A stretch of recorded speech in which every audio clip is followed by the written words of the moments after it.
Hi guys, Jay Cherry here, streaming to you live right now on YouTube on the Pirate Channel, and Twitter at this time. And I have a really important story I need to share with you guys. This came to me through an insider, and they want to share this story, and I want to share this with you. First, I want to play you this little video that is going to be, I'm going to play it for you, but anyway, there's an insider at Yale, and some things are coming out that they want you to know about, including the fact that this person is saying that they've set up a ward for children for long haul COVID, but in reality, the children on that ward are actually injured from the injection. So I don't have an affirmative on that, just that this is coming through and have some information, and this is developing. More is going to come.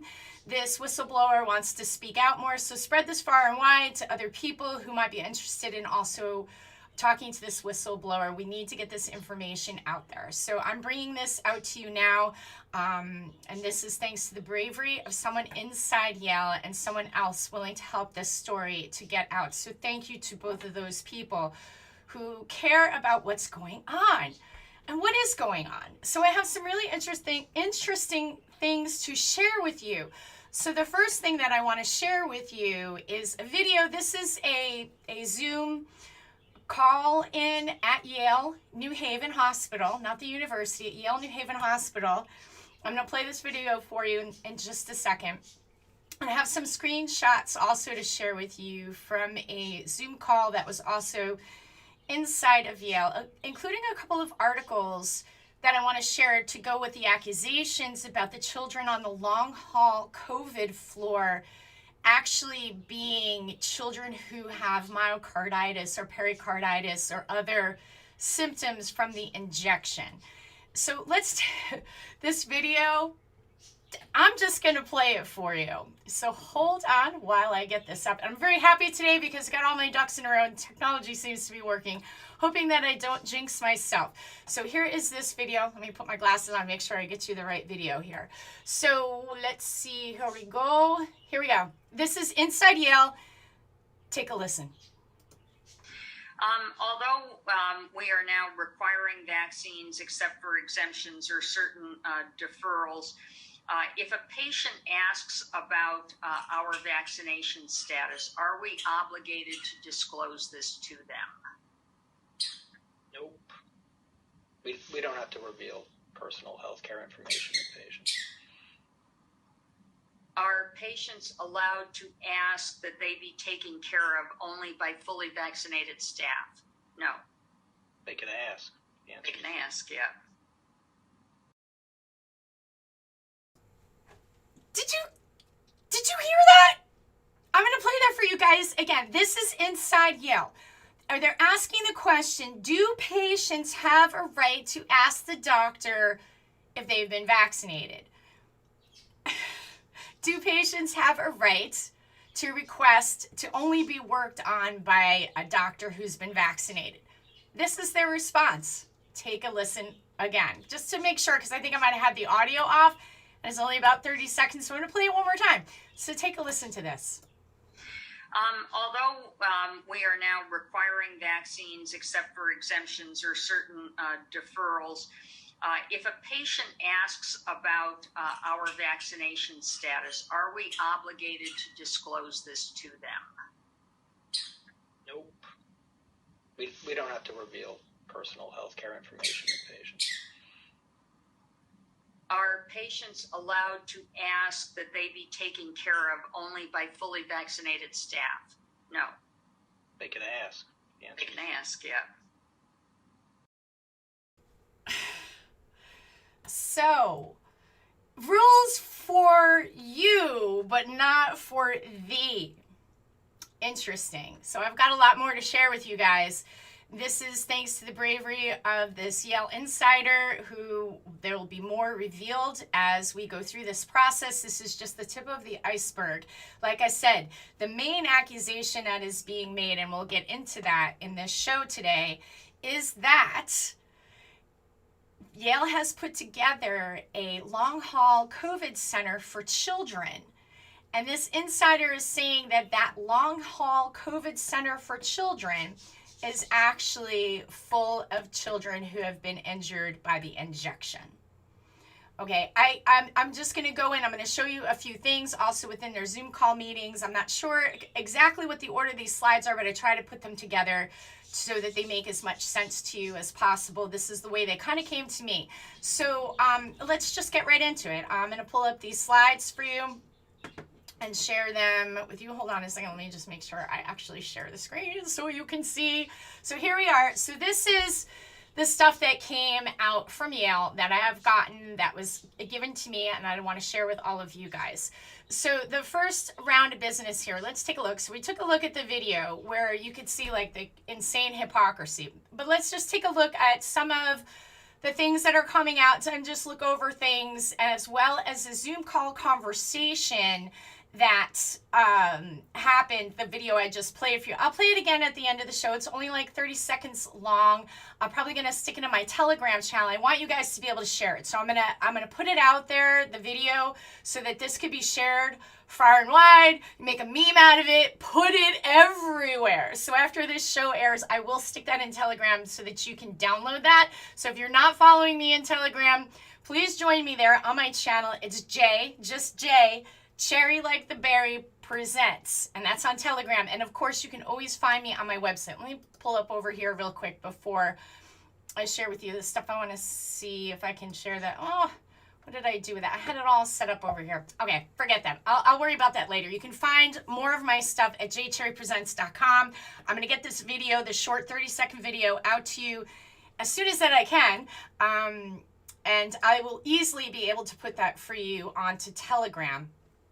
So hold on a second here, let me cancel this.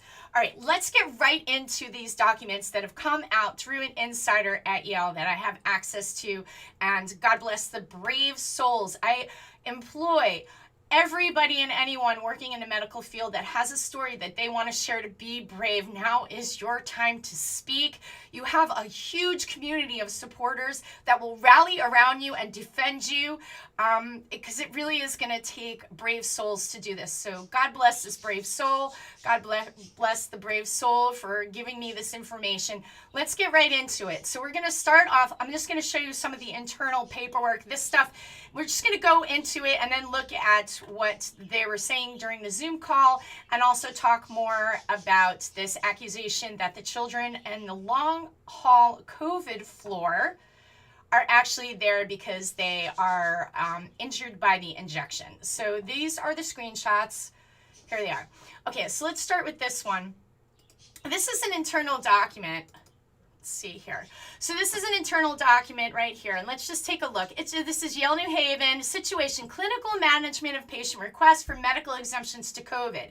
So basically it just goes through, I'm not going to read the entire document to you, but you know, ASIP and how the ASIP has said that this is what you should do. There's no reason to have an exemption. High rates of vaccination among the population, especially in some specific occupational settings, are critical, those kinds of things. This is the part that I think is the most interesting. Medical contraindications to COVID-19 vaccination. They say persons not eligible by current EU criteria, children under 12 years old, obviously. Persons with a documented history of severe allergic reactions to a component of each currently available vaccine. And interestingly here, and I just want to put that as a side note, some people may not know they are allergic to polyethylene glycol, which is in the shot, also known as PEG. And I've read data that says about 70% of the population is actually allergic to PEG. So it's just interesting because you may not know that. So persons with a documented history of immediate type hypersensitivity, persons who are acutely ill, unconscious. Well, I hope you're not going to vaccinate somebody who's unconscious, incapacitated, or otherwise unable to give consent. That's a really important one because I've heard of situations where people are being refused care. I've actually seen a video of a man trying to get care at the emergency room in England after being bit by a police dog and being denied care. I saw that. That's England. It's not here. But it's just just wild stuff. The following conditions are not considered medical contraindications to the COVID-19 vaccination: persons with a history of allergy or anaphylaxis to foods or antibiotics. Which I would think that if somebody has allergies to anything, you would be very cautious, especially with PEG, because it is a common allergen for many people. That's just my opinion. Okay, so then it goes persons with fear of needles, as if that would be a contraindication, but whatever. So here is the part that I thought was extremely interesting here at the bottom, and let's see if you guys can see this. Let me pull this up a little bit. So I'm going to get this right here at the bottom. Move my mug over this way. So over here at the bottom, it says, let me just get in there. It says, the following conditions are not considered medical contraindications to COVID-19 vaccination, but do constitute possible justification for temporary deferment of vaccine using shared decision-making with a provider as long as a time frame for deferment is indicated. Pregnancy or lactation. All 3 COVID-19 vaccines used in the U.S. are approved for use in pregnancy. That's a whole can of worms. I'm going to focus on the fact that this is a show focused on this Yale whistleblower. I'm not going to get into the fact if you actually read the documentation from these companies, Moderna, the Pfizer, and the J&J, all of them say they don't know. And they have a database where they're following pregnant women, and it's just unbelievable. And there's contraindications there. It's just unbelievable. No known carcinogenic or mutagenic stuff. They admit that they don't know this. They don't know. Okay. And anyway, so that's just funny that they use that language. So, are approved for use in pregnancy and lactation, and surveillance data validate the safety of these vaccines in pregnancy. It does? Really? I'd love to see that surveillance data, wouldn't you? Because, anyway, so I thought that was of interest. COVID-19 infection in pregnancy has serious risks and complications with the vaccine, which the vaccine can prevent. Even so, an individual person's informed choice defer vaccine until after pregnancy or lactation is acceptable. So it's interesting that they're making they're saying, okay, we'll let you do that. That's just my note. So here, the whistleblower highlighted this red part here. So recommendations. As with all medication care decisions, this decision to provide a verbal or written exemption for COVID-19 vaccination must be thoughtful, consistent with medical evidence, and in the best interest of not only the patient, but also the health of the public. You know, sounds pretty straightforward, right? Right? It's pretty straightforward. But let's just take another look at this. Although we are now requiring vaccines except for exemptions or certain deferrals, if a patient asks about our vaccination status, are we obligated to disclose this to them? Nope. We don't have to reveal personal health care information to patients. Are patients allowed to ask that they be taken care of only by fully vaccinated staff?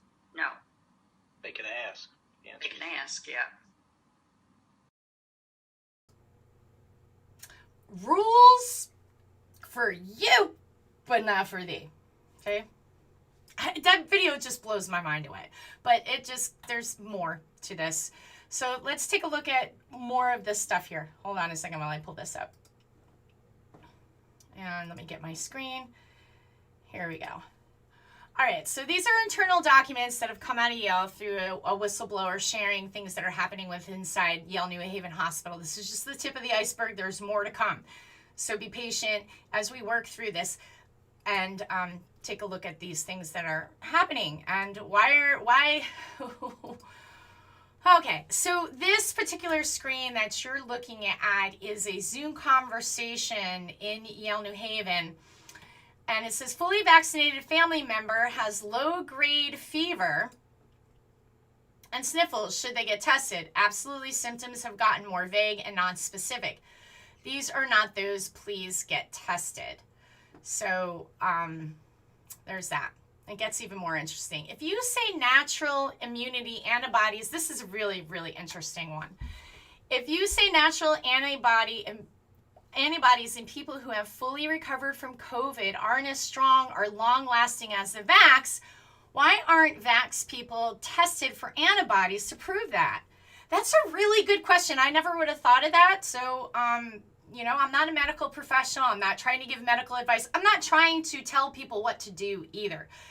I just want to share the information and put it out there as it comes to me. So I thought this was a really interesting question. I never thought about, oh, they're not testing for antibodies. I was wondering that myself, though. Could you be tested for antibodies instead of constantly being swabbed up the nose with these swabs that have graphene oxide on them? So anyway, so this is what the response is. That immunity difference has been demonstrated, but measuring antibody levels is currently not part of how we care for or predict protection from the virus. One day it potentially may be, but we aren't there yet. Isn't that strange? I mean, wouldn't you think, okay, so the argument always goes back to this is novel. We don't do the same things as we normally do common medical practice. Like, you don't test healthy people for a virus that they're not symptomatic for. You don't go get a flu test when you don't have the flu. You know, you don't do these tests unless you have symptoms, right? So if you wanted to see if you had it, so people can have COVID and they may never get symptoms and they can develop antibodies to it. Wouldn't you want to know, shouldn't there be a test? I mean, here we are in this pandemic. And shouldn't there be a test for antibodies? Shouldn't that just be basic? I mean, I would think that it would be basic, but nothing makes sense in the COVID world these days. All the common medical practice are now out the window because the excuse is it's novel. Anyway, I thought that was really kind of interesting. It gets more interesting. Let's keep looking. Okay, and for anybody who's just popping in right now, I'm talking about an insider at Yale who's sharing this documentation with us. Please spread this information far and wide. I'm going to put the video that I just played. If you didn't see it, I'll play it again. I'll probably play it again a couple times throughout the show because it's just a few minutes long, where you see the doctors being questioned. Do we have to give patients our medical information if we have had a vaccine or not? I mean, absolutely not. That's personal information. Patients don't have a right to request to only have a doctor who's been vaccinated. I just think that the hypocrisy in that is quite interesting. And even the tone in his voice seems like it's just odd. The whole thing is crazy. All right, let's keep looking at this. Here we go. All right, let me blow this down here. So 81% of the staff are currently vaccinated at Yale. So that question was asked, what percentage of the staff is vaccinated? Unfortunately, I skipped the first slide where it asked that, if you guys want to take a look at that. Oh no, that's the antibodies part. But they ask a question, what is the percentage of staff that's been vaccinated? 81% of the staff, so they say have been vaccinated.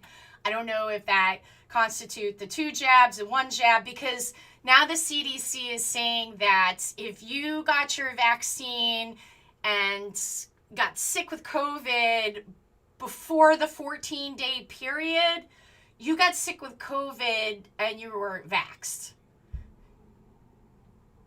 I kid you not. I kid you not. Okay, that's the CDC is saying that you're not considered vaccinated until 14 days after your dose, even though you've been injected. Okay, so just interesting. So 81% of the staff at Yale New Haven have been vaccinated. So that's that's not the bombshell totally, but just giving you a peek at the insider and what's going on at Yale New Haven, one of the most influential hospitals in the nation. Now, this is, and I have more to say on this. This is a screenshot that the Whistleblower sent out. And so they've set up a special long-haul COVID ward. And I'm going to take you into a couple of articles that I found really interesting about this. So they've set up a long-haul COVID ward, which the Whistleblower is saying that the kids in this ward are all, they're not all of them per se, but a number of them are indeed injected and are having some serious symptoms from the injection. So this is up here at the hospital inside, Children's Hospital leadership there. You can just see this person is taking these shots inside. I'm not making it up. I didn't make this up. This is coming to me. I'm sharing it with you. This is a Yale insider, Yale New Haven Hospital. Okay, so now this here, let me move my noggin out of the way, put myself over here. So I'm gonna see if I could blow this up for you so you guys can see this. This is really interesting, and I've got more screenshots too with this that I find quite interesting. Sorry about that, guys. I didn't mean to get it over there. So I'm trying to blow this up for you so you could see. I don't think you can read that. Hold on a second, my thing is not working here. Let's see. I'm trying to blow this up for you guys. I apologize. Live in real time. So you can see this. This is a chart. Move my noggin out of the way again. Here, let me get myself over here where I'm not in the way. Okay, so this is a chart that's inside the hospital, and you could see up here the different, hold on a second while I get my cursor in there so you guys can follow around. So it just tells you overall ICU census, baseline ICU, capacity, overall ED census. So I'm not sure exactly what all this means. Like there's 46 patients, 2 waiting. I'm assuming that that's probably within inside the ER. I hope to be able to have a physical conversation, maybe on a live with the whistleblower. We'll see if that can happen. Again, I applaud all of the brave medical professionals who are coming out and standing up and saying something, because we need you to speak. We need you to speak. We will rally around you. We will support you. I know how hard this must be on you when they're threatening our livelihood and how we take care of our families. I just got to tell you how important it is to hear your voice at this very pivotal time in our history, because our future is very bleak if we continue down this path of tyranny. So what I found really interesting here is there's where it says vaccinated and inpatient COVID. So they've got the different ones. So they have COVID ICU here. They've got 8. I'm not sure like what the difference is the different days. So you can see there's 8 one time here, 1. I don't know if this is going on in weeks or how exactly this screen board is, but you're seeing the numbers are kind of low compared to just this is your inpatient non-COVID. So you can see there's a huge difference between inpatient COVID 32 and inpatient non-COVID 343. So non-COVID beds, and so you could see here, I don't know if you guys could read it, but it says non-COVID ICU. So in the ICU, according to this chart, at this particular period of time, there were 8 with COVID, and then there were 32 without, that were just in there for other things. I mean, people go to the hospital all the time. So you can just see here this chart, inpatient COVID 13, inpatient non-COVID 190. So then inpatient COVID 8. Wouldn't you think that these numbers would be opposite? I mean, that's what I'm seeing here in this chart. And I'm not used to looking at charts like this. This has come to me through someone who's inside at Yale. So I spent a while mulling it over to make sure I had somewhat of an understanding about exactly what is going on. This is a system incident management dashboard bed status. So like I said, I have a few questions. If I could have that whistleblower right here in front of me right now, I'd be asking like, how is this? Are these different weeks? Is this a different month? How is this? Is this by day? What is this actually representing? I'm thinking it maybe is by a weekly or a monthly, and giving you the information. But again, I'm speculating there. I'm just noticing that these are the things that are very obvious here. So again, on this chart here, it's inpatient COVID 8, inpatient non-COVID 239, inpatient COVID 4. As you can see, it's always, look, inpatient non-COVID 1,354. So that's an interesting how that jumped. I'm very interested by this particular 84 waiting, 47 awaiting. I'm wondering what month or week that was in relationship to the other reports here. This is fascinating to me. Like I said, I really hope I could sit down and talk with this whistleblower and ask this person these questions, because I have many, many, many. All this show is going to do for you today is going to raise your curiosity and say, what the heck is going on here? I want more answers, because these are some serious questions here, because somebody is not being fully honest. These numbers to me don't justify the type of fear-mongering and the constant berating of people who do not want to be injected, who don't want to reveal their medical status, whether they were injected or not. It even for those who've chosen to do the injection, that's your choice. There's no discussion about that. You have a right to choose what you want to do. The problem comes in when someone's trying to force that onto you. That's where the issue lays, in my opinion anyway. So these are very interesting. So here is the status of the vaccinated and inpatient COVID. So they had 8 people and in the COVID ICU, and they had 32 people with inpatient COVID, and they say 6 are vaccinated. Again, I would ask the question, what constitutes vaccinated or not vaccinated? Because the CDC has made that very murky and gray by saying you're not fully vaccinated until you're 14 days after your second shot, even though that you've been injected with a substance that you could be having a reaction to: myocarditis, pericarditis, Guillain-Barré syndrome, multi-system inflammatory syndrome, pathological priming, which is when your body is, or they call it a few things, paradoxical reaction. So you're not supposed to get sicker from the injection, but it can happen. Even Fauci himself was, quoted that, and there's a little video of him talking about the paradoxical reaction. So there's all different types of reactions people can have, and that goes with a number of medical procedures and drugs and everything else. It's nothing new under the sun. These are things that can happen. So it's just interesting how the CDC has made that so muddy. So and then here, they said the one person, and I've got a slide to show you, because then they say there was about 100 that were vaccinated. I'll show you that screenshot in a minute. So this is all their stats. Vaccinated and inpatient COVID. This last one here is the one that's the most interesting to me, and I'd be asking this person a million questions about this last one. As you can see, it just seems like everybody is sicker. You got more inpatient COVID, you got more inpatient, it's like tripled here from these other numbers where we're looking at. It's just interesting what is going on here. Even what it's looking like is their emergency department is what I'm thinking. These are the people waiting, or who's there and how many people are waiting. This is their stats. So it's just really interesting. So they had 18 in the COVID ICU, 144 in non-COVID ICU, and the inpatient vaccinated were 19. So non-COVID vent, you could see those numbers there. High O2 non-vents, so I'm thinking they're getting oxygen, and then 8 on the COVID vent, and you could see the different numbers. Non-COVID vent, so that's interesting. You got more people without COVID on the vents. They don't have it, but they're on vents, and COVID vent 7. So this is stuff that's coming out of Yale from an insider. So that's their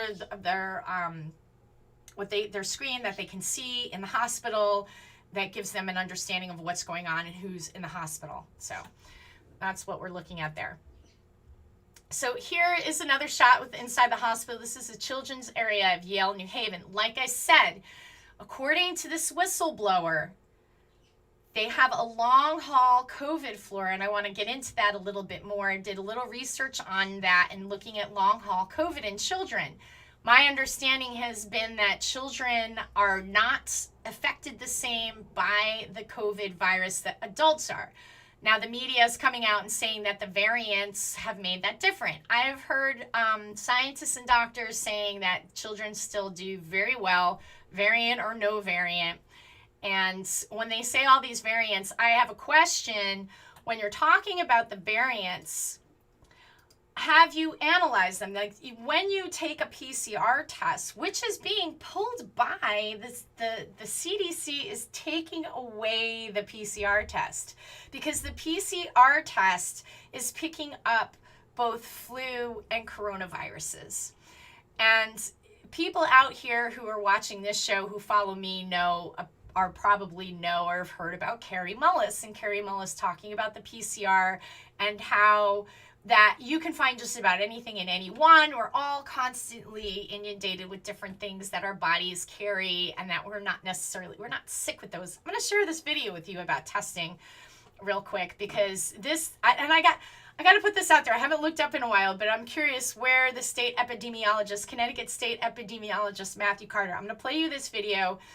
It's got a couple of screenshots in there too of headlines at the time. This is like last year. This video happened, it was filmed by CTN. I happened to be up at the Capitol on that day and heard Matthew Carter say this. I was filming myself, but I was packing up to go film something else. And as I was packing up, I heard him say this.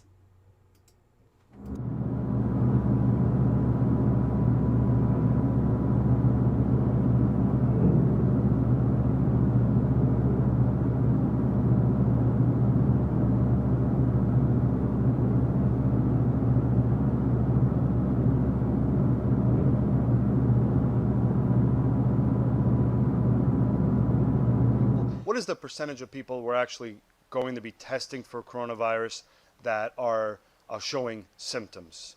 Are we sort of rationing out who we can test? Because I know you said it could be the flu, it could be cold. Well, it could be this is true for all laboratory tests that are done. They should only be done on people who are sick, because that's what was mentioned earlier.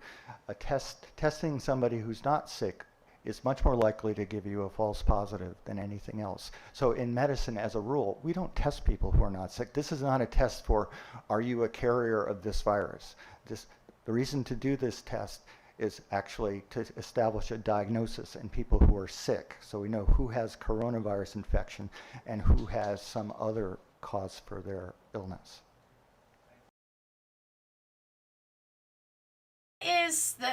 That is state epidemiologist Matthew Carter. That was March 2020, right before the state of Connecticut shut down. This is before Ned Lamont had the powers of a king. And you heard it. Matthew Carter said it. We don't test. It's not common medical practice to test people who are not sick. You're going to get a false positive. So interestingly, the CDC is doing away with the PCR test, taking it away in December. They're still using it. Like, why? None of this stuff makes sense. None of it. And then the excuse is, well, it's just novel, so nothing matters anymore. No rules apply. Out the window. It doesn't matter. Let's continue to look at the screenshots from the Yale Insider. I just had to play that for you guys, just so it's the whole thing. Nothing makes sense. So medical professionals who are out there working in this field and seeing this, please reach out and share your story. I promise you, there are thousands of us who will be there to support you and be there. You know, I know it's very scary to have, they do it because the way they get people is it's your livelihood. You got children, you got a family, you got a house, you got bills, like, how do you function? So I understand the rock and hard place that you're in, and we need you though. We need you now more than ever. Our children need you now more than ever. So I applaud this whistleblower, and I hope to speak with them further and give you more information, because like I said, I have more questions from when I got this information than I've had before. And I want you guys to start asking those questions too, because we need to be asking these questions. And when they censor us, that is just mind-blowing. But just keep asking those questions. We must be relentless. We must let nothing stop us. Let's jump back into what I have here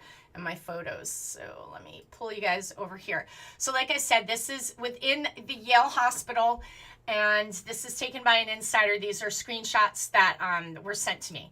So hold on a second while I get in here to the arrow. Okay, so this is a Zoom call, like I was saying before, if you're just tuning in. So this is a Zoom call at Yale, New Haven. The whistleblower had sent these. So here's some more interesting things that were stated in this Zoom call. What is the effectiveness of the mRNA vaccine against the Delta variant? I've seen 66%, 88%, and 70%. You know what I've seen on the news? I bet you guys saw the same thing that I see it on the news. It's like 95% effective. Oh my gosh, it's like 100% effective for the kids, right? Have you guys seen that? Anyway, so this is the answer. You're right. The numbers are different because it's been assessed in different companies. Aside from those numbers, the key points is that severe COVID-19, which brings with it the risk of severe injury and death, is still hugely reduced by the vaccines. That means in vaccinated people, most don't get infected. But if they do, they have a much more manageable illness that in all but a very small number of cases can be managed within a few days at home. Interesting answer, don't you think? So,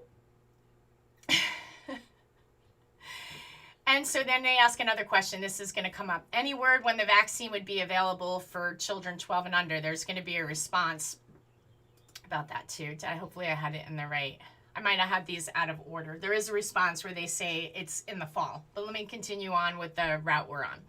Can anyone address how many vaccinated individuals have gotten a Delta variant? There's never any mention of this important point. Here's another interesting answer. Hard to answer that specifically, and it's dynamic. Delta is about 65% penetrated in our state, and new cases reflect this. For vaccinated or unvaccinated alike, we are seeing similar breakthrough cases as the region is seeing, both in percent and absolute numbers. So that's kind of interesting. And then there's another question. Fully vaccinated family member has low-grade fever and sniffles. Should they get tested? Oops, I'm sorry, guys. I didn't mean to do that. Here we go. To clarify, if you're saying, okay, I'm out of order here, and I'm sorry about that. I try to put these in a better order. Let me see where we are. Okay, I'm sorry. I apologize that it's a little bit out of order. It gets a little confusing. I thought I had gotten it a little bit better into order. Here we are. Let me just start over here so that we could just finish that portion of the question. I apologize for that. So what are the current guidelines for an individual who's been exposed to a family member with COVID and is non-symptomatic? And it says if vaccinating, self-monitoring. So this is the interesting question that I think is really glaring at me. Just to clarify, are you saying 14,000 COVID-19 patients have been treated at Yale, New Haven, out of which 100 were vaccinated? Would you be able to advise on the time frame, please? Okay. Oh, this is another bombshell. Hold on a second while I go over to here. So I want to continue with that. Let me get into the main one. So as you can see here, where are we going? Here we go. Percentage of the staff. So there's one of the screenshots. Oh, where did it go? Did I not put it in here? Let's see.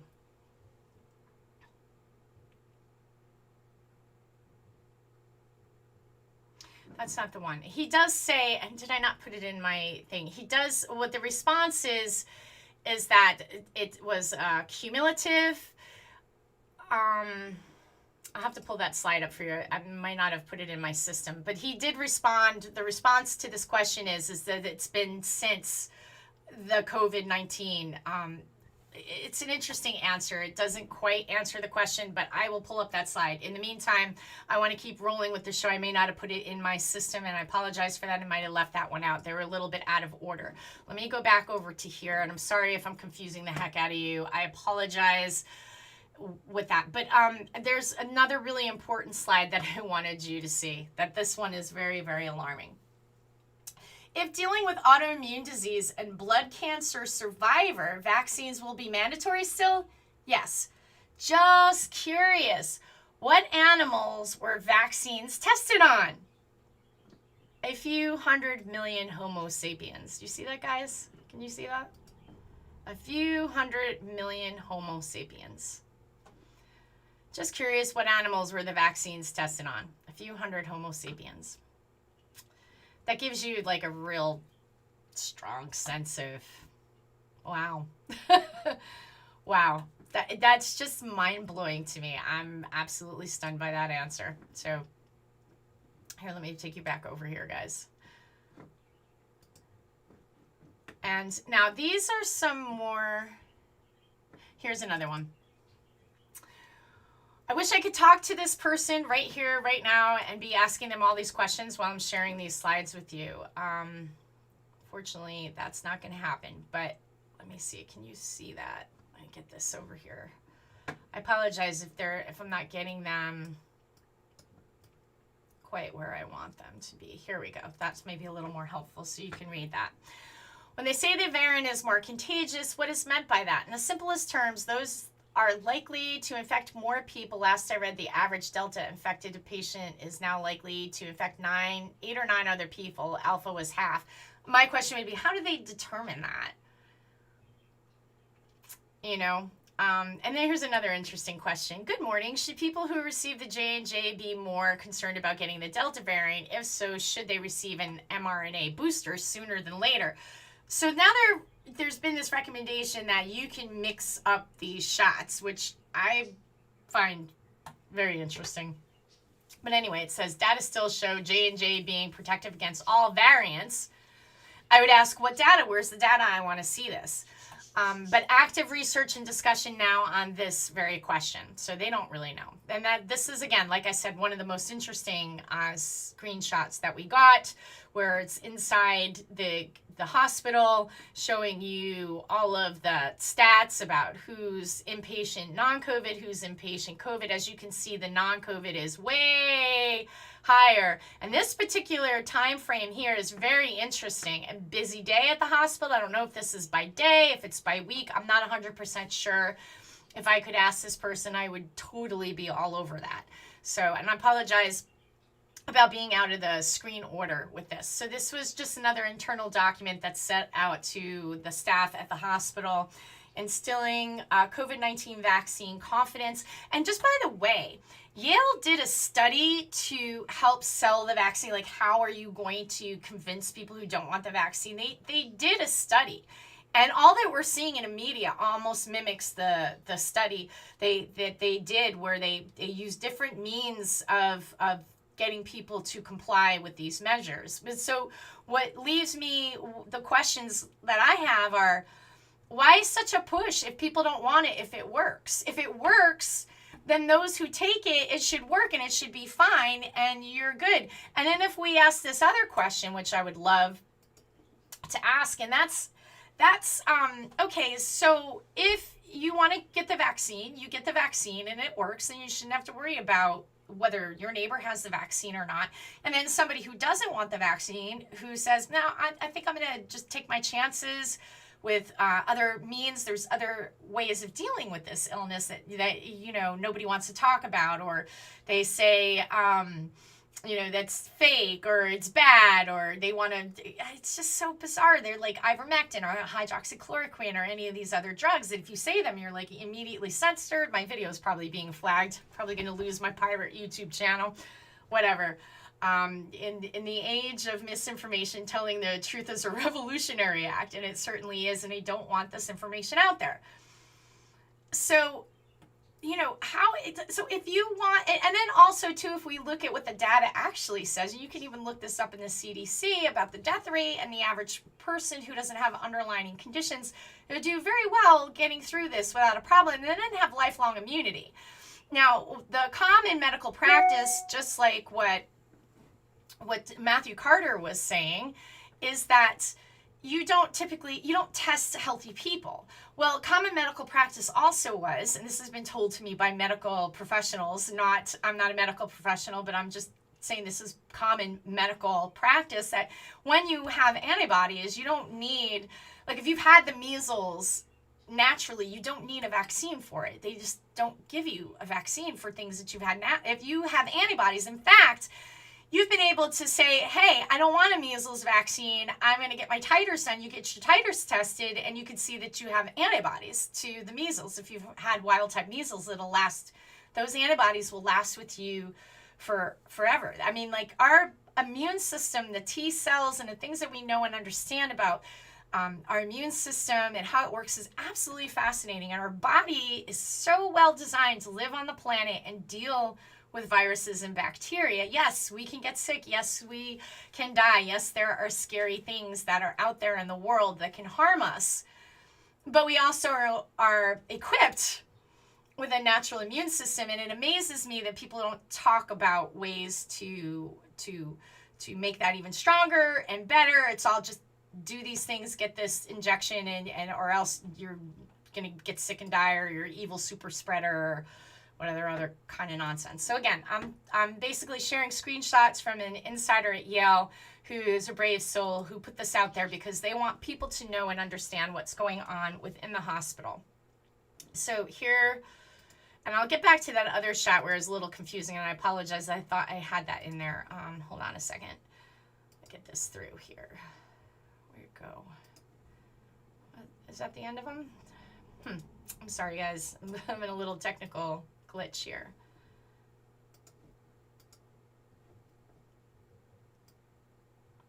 Here we go. Then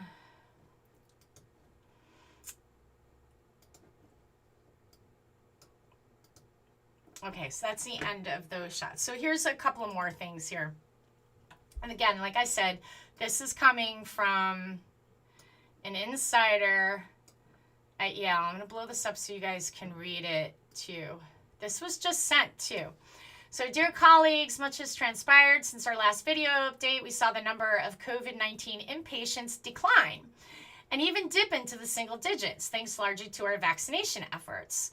The celebration was short-lived, however, as there's been a steady uptick. Oh, this kind of makes sense with that slide, and I'm wondering if those two things are connecting there.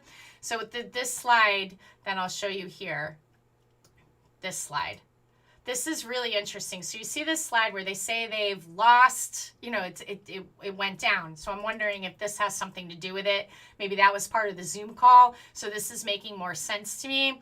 So they've had a drop, and now there's an uptick is where this is how I'm interpreting it. I'm not 100% sure. I don't have this person sitting out here in front of me. I'm like publicly speculating about the information that I have and asking these questions and sharing this information with you. We could all just like brainstorm this. And like I said, I'm going to get more information as it evolves. But that makes sense, right? Because then we see this jump. And it's like a huge jump. And it's interesting that inpatient non-COVID, right? So one of the things the CDC has said is that they're not going to test people who've had the shot. So if somebody goes into the hospital and they've had a reaction, this is a question.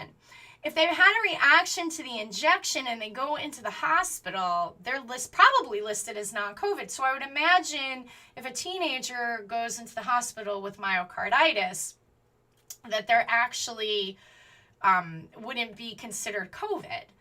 They'd be something else. So this is really, really fascinating. And we could see non-COVID ICU with a big jump, and then just all the COVID positives, you know, are very small numbers.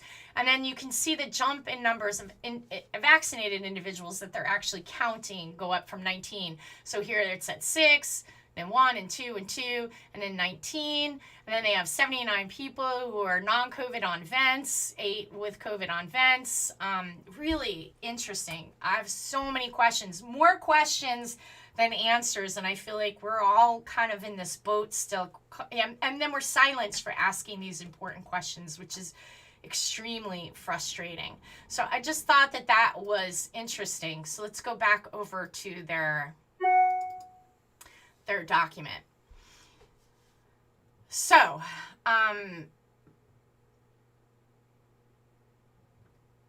wait, I'm sorry. That's the wrong one. Let me go back to the other one. This is the one we were looking at. Okay, let me blow this up for you guys again, too. I'm going to blow this up, bring this over here. Hold on a second while I blow that up. Blow that up for you. Here we go. That's the way you could read it. So as you can see where they talk about, can you see that whole thing? Let me see. Can you guys see all that? Ah, no, that's too blown up. Let me get it here. All right, this is good. I'm going to move my noggin over here. So as we can see where they talk about how it's starting to, there's a quick uptick in hospitalization since early July. So the hospital has been seeing an uptick, and we were just looking at that chart. So that adds more sense to everything that's going on. So these cases are predominantly among unvaccinated individuals. Well, how do they know that? Let's go take a look back at that chart we were just looking at, because I just want to just go back and take a look at that. Because how do they know that? You know, because what we're seeing is a very small percentage of people that are listed as COVID and a huge uptick in just general hospitalizations. So I got to say to myself, what do you mean by this? Okay, let's go back over here again. I'm jumping around over here because these two should like go together. Let me see if I can move them right together so that we can, I can have them side by side. So let me pull up on this. So as you can see, I'm going to move my mug out of the way here. Put myself over here. So as you can see from the letter, and we'll go back and forth now that I put them all together. So you could see the uptick, right?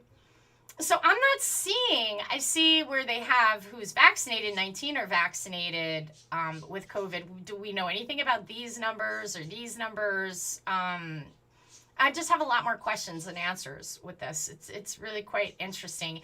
And what is making this happen? When we're seeing these numbers here, right? Like I would ask this hospital worker and any hospital worker out there who felt like they wanted to chime in, like, what is your day like? What are your seasons like? I'm imagining that in the fall and the winter, you probably see an uptick in respiratory illnesses.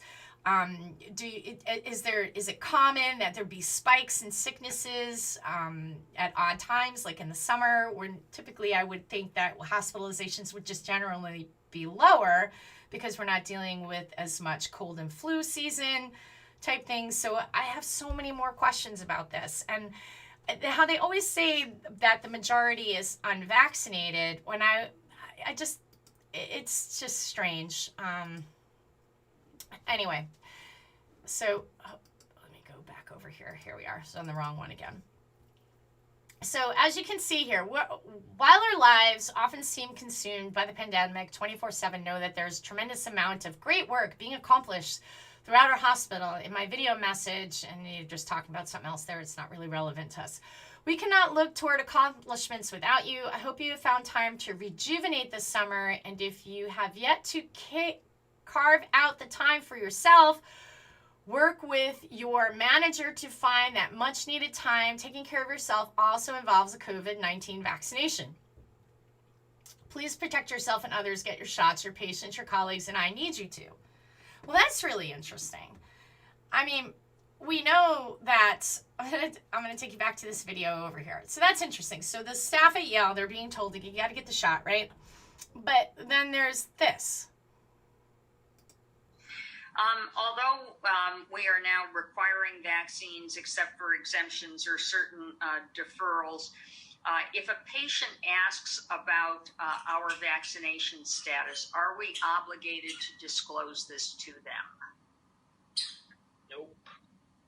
We don't have to reveal personal health care information to patients. Are patients allowed to ask that they be taken care of only by fully vaccinated staff? No. They can ask. They can ask, yeah. You can I wonder how the staff at Yale feel hearing that. That they're being threatened to lose their job. But there's that doctor saying that patients can't ask that question. Just, it's so, nothing makes sense. Nothing is making sense, right? So here's the other part. Let's get more into this part here. And I always end up going so much longer. I was trying to keep this within an hour, but it's just, there's so much to cover. So this was the part that, hold on, let me bring you back over to where I am.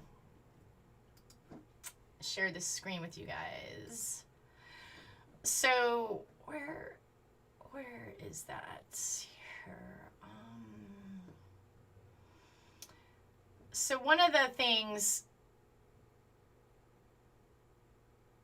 this. Okay, apologize about that. So and I have a lot more questions on this one too. So according to this whistleblower, the kids ward, they set up a long haul COVID ward, and I've got some stuff on the internet and some links that I collected for you guys to talk about some interesting things, and then I'm gonna wrap it up. So they have this ward for COVID, kids with long haul COVID, and according to this whistleblower, the kids with the long haul COVID are actually injected, and they're coming in there for myocarditis, shortness of breath, chest pain, some serious reactions and symptoms that this whistleblower is saying is from the injection. So what I did is, when I got this information, I did a little research on long haul COVID for children, because my understanding has been that children have very good outcomes with this, that most children, unless they're sick and have underlying conditions or obese, and by the way, obesity in children has risen since the pandemic. So if this is about health, and the obesity rates are rising because of the lockdowns, and the kids haven't been able to get out and be out with their friends and live a normal childhood. So it's just interesting. So this just goes in to talk about the side effects. So as you can see here, let me see if I can blow this up. What I found really interesting is, by this time, right, or even if this was written later, hopefully you guys can read that too. Even if this was written later, now the CDC even acknowledges that myocarditis is an issue, right? ACIP had a meeting. You guys might remember that. ACIP had a meeting, and they're still recommending this for children. But it's interesting. There's no mention of myocarditis in here. And, it's just mind-boggling. And now this other thing that's pretty disturbing to me, that makes me wonder, if you take your child in and they have either just gotten another shot, or they're getting a shot that they're giving multiple shots to kids, and they have been for a long time, without really understanding the synergistic effects of that mixture of stuff in the bloodstream into the body. And typically, if we look at how we navigate our world and our immune systems, we're not inundated with a bunch of different stuff all at once. So numerous injections into a child is kind of, just seems to me a common sense thing to say, whoa, hold on. But here it says, yes, COVID-19 and other vaccines may now be administered without regard to the timing of other vaccines. This includes simultaneous administration of COVID-19 and other vaccines on the same day. Oh, wow. So,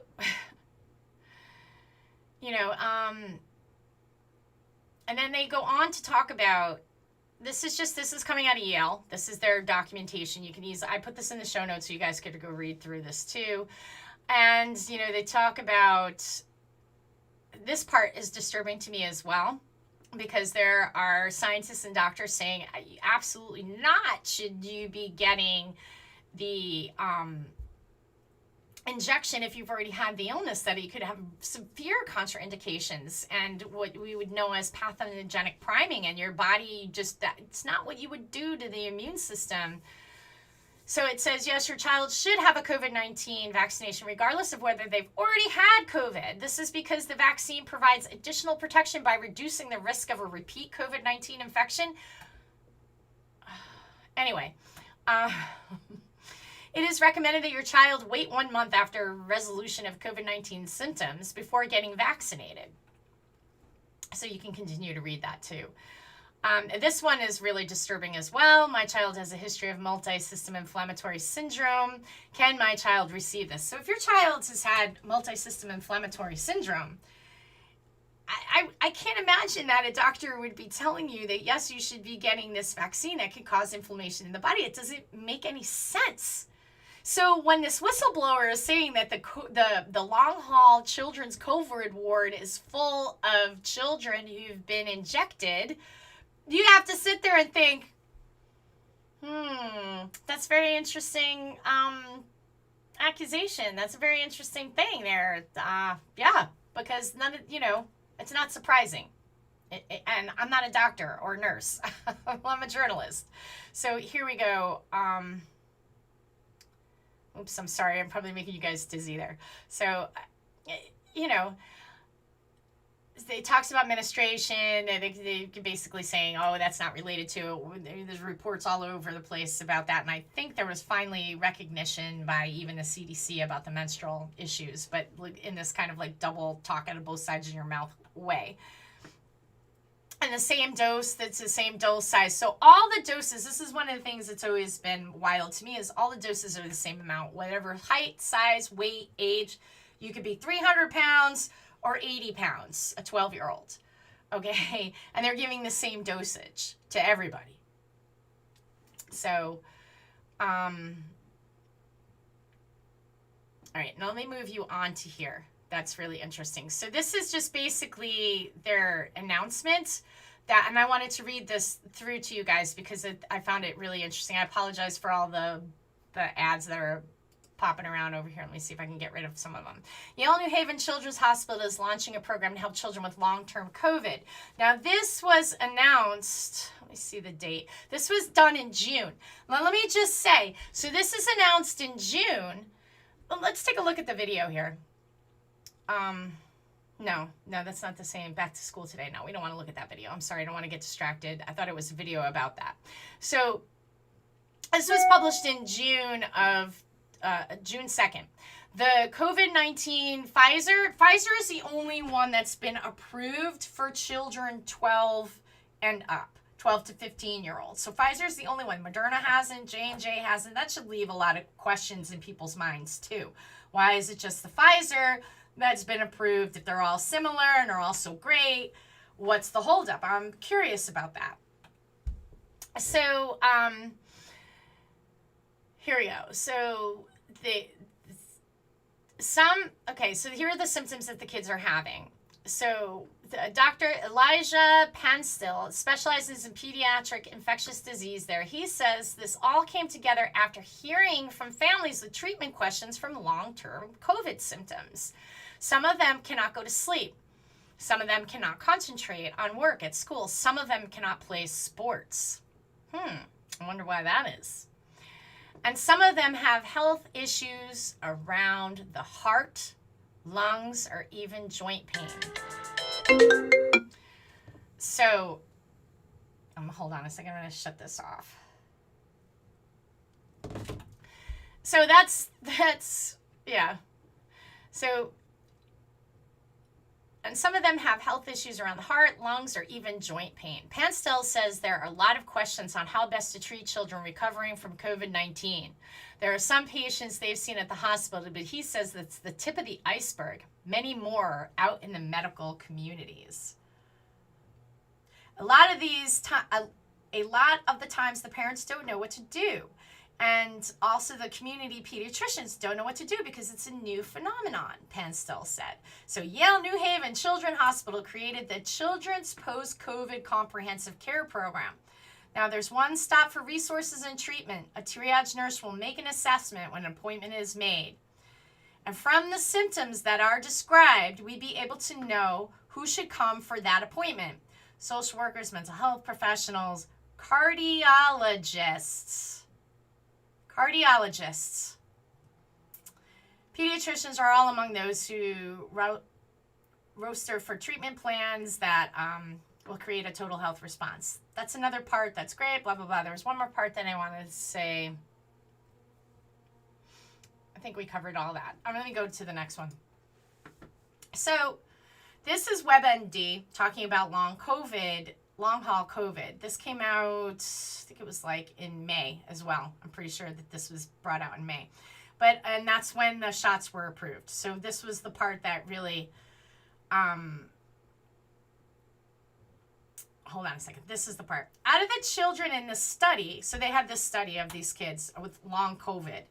37 went to hospital care, but the data didn't list any deaths. As experts also found that older children aged 12 to 17 were more likely to have long COVID-19 symptoms than younger children 5 to 11. This is huge. Do you see this? This is huge. This right here is massive. Massive. Because it's all in the details, right? Experts also found that older children aged 12 to 17 were more likely to have long COVID-19 symptoms than younger children. Well, isn't that interesting? Because the injection is approved for children who are 12 to 17.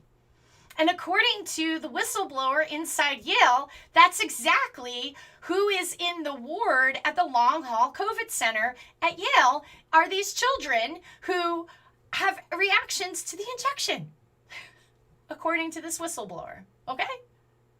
Very interesting. Now, here's the last thing, and then I got to go. But this was the bombshell to me. Hold on a second while I shrink this down, guys. Here with me, go. So, Yale researcher is eager to find answers. Okay, so this is really, really very interesting. As more people get vaccinated, a surprise discovery. See, it's like so interesting. As more people get vaccinated, a surprise discovery has been that vaccines seem to provide relief for some patients with what's being called long COVID. When symptoms linger for weeks or even months, persistent and unpredictable, the symptoms of long COVID can include chronic cough, chest pain, shortness of breath, memory and sleep problems, and in the most severe cases, even organ damage. Doctors don't know a lot about what causes long-term COVID symptoms. And there are many questions still yet to be answered. The reported improvements seen with the vaccines. Why might the vaccine help some people and some vaccines better at this than others? Could a tool designed for prevention also serve as treatment?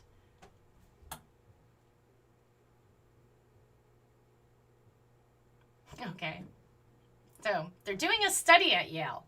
So Yale has a long-haul COVID-19 center for children that the whistleblower is saying is full of children who have been injected. So they probably are all injected, and Yale will come back and say, well, yeah, we're using that as a treatment because they're doing a study. This is really interesting. There's so many more questions here to this. But I'm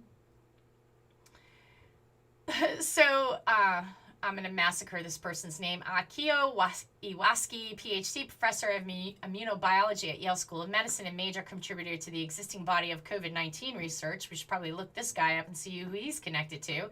Is among those now focused on generating hard data on vaccinated long haulers.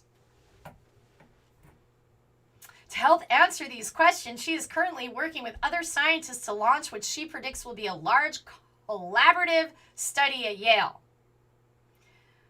Key members include Harlan, Crum, blah, blah, blah, blah, a bunch of different people that we could go and look into too as well. They will be recruiting people with long-term symptoms who have not been vaccinated so they can collect blood and saliva samples. The researchers will then follow up to collect additional samples after vaccination so they can compare the immune responses in these long haulers and correlate them with their symptom changes. There are a number of questions to be asked. And there's a little bit more interesting things in here. Why might they feel better after the vaccine? It's possible that the vaccine is helping the immune system fight off residual virus lingering in the bodies and clearing the remnants away. Or the vaccine could be stopping a harmful immune response. Or it might serve to reset the immune system. At this point, researchers can only hypothesize. There is just a lot to learn about how the vaccine works in long haulers, which is why Iwaski and her colleagues are pushing this research. Is there any reason why a long hauler should avoid the vaccine? Well, if you're sick and you have symptoms, I was always under the understanding that sick people getting the vaccine was a dangerous thing to do with any vaccine because your body is already weakened in a distressed state. But, I don't know. So Iwaski recommends long haulers get vaccinated like everyone else. So far, reports show about 10 to 15% of long haulers feel worse after vaccination. And there are a number who don't notice any changes at all. But even if the vaccine isn't helping everyone with long-term symptoms, it seems to be making a number of them feel better. Do you just read? We live in an age where Nothing, everything has got like double meanings to it. Look at, just read this sentence again. So far, reports show about 10 to 15% of long haulers feel worse after vaccination. And there are a number who don't notice any changes at all. What number? Who? Compared to what? How many? But even if the vaccine isn't helping everyone with long-term symptoms, it seems to be making a number of them feel better, 10 to 15%. In addition, vaccines will protect long haulers from reinfection by the virus. But if vaccines give you antibodies, and nobody's testing for antibodies, as we've seen from the whistleblower at Yale, that's irrelevant. Antibodies, they're not even talking about that. They're not looking for it. Maybe in the future they will. And if vaccines we know are working is because of antibodies, that's been pretty much vaccinology, right? That you get a vaccine, you get antibodies, that's how they know it works, right? That's the point. So now they say that you won't get reinfected if you've had the vaccine, but you're going to need boosters, but you would get reinfected if you had natural immunity. If you already came in contact with the virus, then your antibodies won't be there. But they're not even checking. They're not even checking that. There are currently no treatments for long haulers, so no insight. So any insight would be helpful, she says. Well, before I go, let me just take you back to the screenshots. Here, let me just take you back over to here with the antibodies.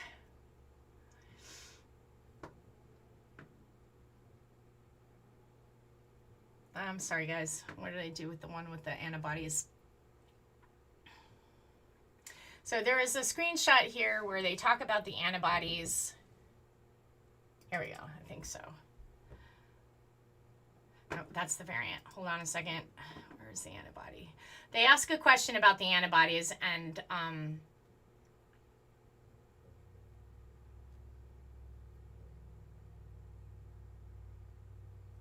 okay, here's the other one too. That was in terms of hospitalization or overwhelming majority unvaccinated. Yes. Oh, this was the screenshot I was looking for before. I'm sorry to jump around. I was looking for that. Any updates on availability of the vaccine for children under 12? Middle of fall. In terms of hospitalizations, are an overwhelming majority unvaccinated? Yes, the vast majority of those hospitalized are unvaccinated. We've had about 100 vaccinated hospitalized, but I believe treated about 14,000 cases of COVID-19 patients. And then he goes on to also talk about how that's over the period. Just to clarify, are you saying 14,000 COVID-19 patients have been treated at Yale New Haven, out of which 100 were vaccinated? We'd be able to advise on the time frame. Since the start of the pandemic, roughly 16 to 17 months ago. So that was really interesting too, that I was looking for before. This just goes into also talking about the myocarditis. Are you still seeing myocarditis in kids due to the vaccines? We see a small number all did well or discharged according to this doctor. So these are the things that came in to me, and I'm trying to find you that slide. This is from the whistleblower, and this is one that's really just mind-blowing. And I'm going to put this all in a thread on Twitter too. And I'm sorry if I'm jumping around a little bit, and I need to go because I got to pick up my son. But if dealing with autoimmune disease and blood cancer survivor, vaccines will be mandatory still. Yes. How? How can you make it mandatory for somebody who is a cancer survivor and has a weakened immune system? This just makes no sense to me.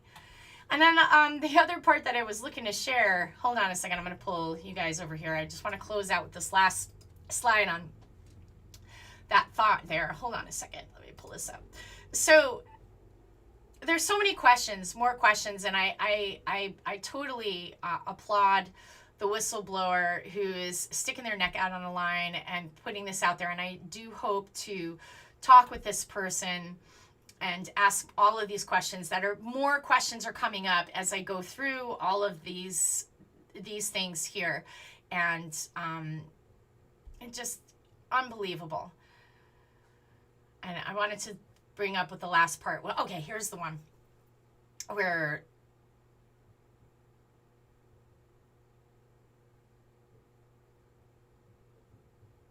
that with the efficacy rate. This one is worth pulling up again. hold on a second. This isn't exactly the one. I keep jumping around here because it's just like there's so much. It's so like rich with information, and it's just like you come back to it and you say, oh my God. So let me blow this up here, guys.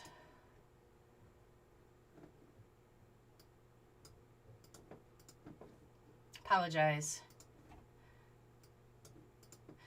So I'm not having trouble blowing that up. But anyway, it says the effectiveness of the mRNA, and it just goes into seeing 68, 88. What is it? What is it after the full? They don't know. The numbers are different because it's been assessed in different companies. It just, aside from those numbers, the key points is that severe COVID-19, which brings with the risk of severe injury and death, is still hugely reduced by the vaccine. So there's no real answers to some of these questions that like leave you lingering in your mind. Like what, it seems like a lot of like you're dealing with a used car salesman. Okay, here we go. This is one where they're saying about natural immunity. People who have fully recovered from COVID aren't as strong or lasting as the vax. Why aren't vax people tested for antibodies? This was the last one I wanted to leave you with, and then I gotta go. Hold on, let me pull that screen up. And I apologize, I'm jumping around a little bit here. I don't mean to confuse you guys. So, here we go. So as you can see, if you say natural immunity antibodies in people who have fully recovered from COVID aren't as strong or long-lasting as the vax, why aren't vax people tested for antibodies to prove this? That is the million-dollar question. Oh, but they don't do that. This is what he says. The immunity difference has been demonstrated, but measure... How? How has it been demonstrated? If you're not even testing for antibodies, what do you mean? What are you basing it on? How is this scientific? How does this make any kind of logical sense to any thinking person? You don't have to be a doctor to say that makes no sense. If we know that in vaccinology, that antibodies are how they say, okay, you got antibodies, you're immune, that's what it's doing, it's giving you antibodies, but they're not even testing the vaccinated for these antibodies. That immunity difference has been demonstrated, but measuring antibody levels is currently not part of how we care for or predict protection from the virus. One day, it potentially may be, but we aren't there yet. This is Yale, New Haven. These are, I'm going to put it all together in a Twitter thread for you later. I'm going to put that video out there. I'm going to close the show with these two videos, Matthew Carter and the Yale doctors, because these are the things that make my head spin like crazy. None of this makes sense. None of this makes sense. And all of our whole lives are being turned upside down, and now they're wanting to inject children. Little kids by the fall. That's what they're saying at Yale. They expect for these shots to be available to the kids in the fall. And what we could see happening with Ned Lamont having these powers that he has right now, being able to mandate this vaccine to your children just the way he mandated those masks. All in the name of public health. It's safe, it's effective. Sign your kid up. And yet there's so many unanswered questions and problems. And Yale's not even touching on the fact that the myocarditis is a serious issue. Oh yeah, there was a few with myocarditis, but that's no big deal. They were released, were they? Because this whistleblower says they have a floor for kids for long haul COVID, and that's actually kids who have been injected and are quite sick. So these are the last two videos I'm going to leave you with. And to all of the medical professionals out there working in this situation, and the people that I've recently met standing up for medical freedom and choice, I applaud you. I implore you, please step out and share your story and blow the whistle now, because our children need you to. And I know the risk that you're taking, and I just want to thank the whistleblower who sent this information out there, that I had access to it and I could share this with you and share it far and wide. I'm going to put all of the screenshots and everything in a Twitter thread. I'm also going to put it on my Telegram channel. And if I get struck off of Twitter, which is possible, and struck off of, well, I'm in Telegram. So you can find me on Telegram at J Cherry, like the berry, presents. And you can find me there on my Telegram channel. Actually, I could pull this up. See, you can find me there. Join my Telegram channel, J Cherry Presents. That's how you would do it. Don't want to confuse people. That's my ticker. And I'm going to play these last two videos. They're two different videos that the two together are probably about a minute long, but I just want to keep playing them. I'm also going to put those in the thread on Telegram. You can download stuff onto your phone, so you can take this stuff, you can make memes with it, you do whatever you want with it. Just spread it, get it out there, share it with everybody. We need to fight for our kids. We need to fight for our freedoms in our country and for sound science. Science is about asking questions. Science is not about censoring the questions and squashing the debate and having these wacky answers to serious questions. Like, this makes no sense whatsoever at all, period. At all. It doesn't make any sense at all. This makes zero sense. None. If you say natural immunity antibodies in people who have fully recovered from COVID aren't as strong, as long-lasting as the vax, why aren't vax people tested for antibodies to prove it? Because that's not what they do. That immunity difference has been demonstrated. How?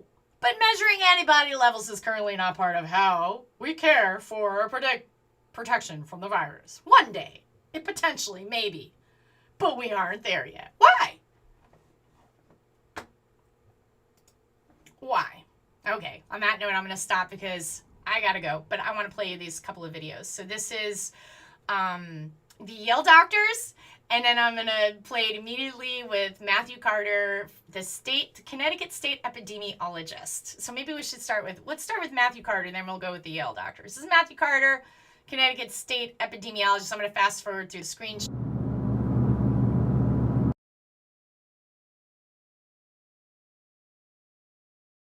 The people we're actually going to be testing for coronavirus that are showing symptoms. Are we sort of rationing out who we can test? Because I know you said it could be the flu, it could be cold, it could be But other this is things. true for all laboratory tests that are done. They should only be done on people who are sick, because that's what was mentioned earlier. Testing somebody who's not sick is much more likely to give you a false positive than anything else. So in medicine, as a rule, we don't test people who are not sick. This is not a test for, are you a carrier of this virus? The reason to do this test is actually to establish a diagnosis in people who are sick, so we know who has coronavirus infection and who has some other cause for their illness. Matthew Carter, Connecticut State epidemiologist. Testing healthy people creates high false positives. The FDA didn't recall. The FDA gave a warning for the Thermo Fisher Scientific test for producing high false positives. Governor Ned Lamont's wife, Annie Huntress Lamont's company, Oak Healthcare FinTech, has Semaphore as one of their holdings. And Ned Lamont and Annie Huntress Lamont have a blind trust code that they're supposed to follow, where they're supposed to recuse themselves from meetings dealing with things they may have financial profits from, laws and such and that. Anyway, Semaphore got a fat, juicy contract from the state of Connecticut to come to your school and start testing your kids with a test that's inaccurate and bound to give you a false positive. Then, when you're told that you can't go into a store, or you can't go to a concert or a restaurant, or you can't go to work because you don't have a injection, well, this is what Yale doctors say. Although we are now requiring vaccines except for exemptions or certain deferrals, if a patient asks about our vaccination status, are we obligated to disclose this to them? Nope. We don't have to reveal personal health care information to patients. Are patients allowed to ask that they be taken care of only by fully vaccinated staff? No. They can ask. They can ask, yeah. I'm going to leave you guys with that. Stay strong, question everything, and keep up the good fight, guys. It's all of us together. And I hate to say that, but it's true. It is all of us together. The people, we, the people, are how we are going to get real answers and get to the bottom of this and protect our children and our safety and our freedom and all that good stuff. Because, man, we're all worth fighting for.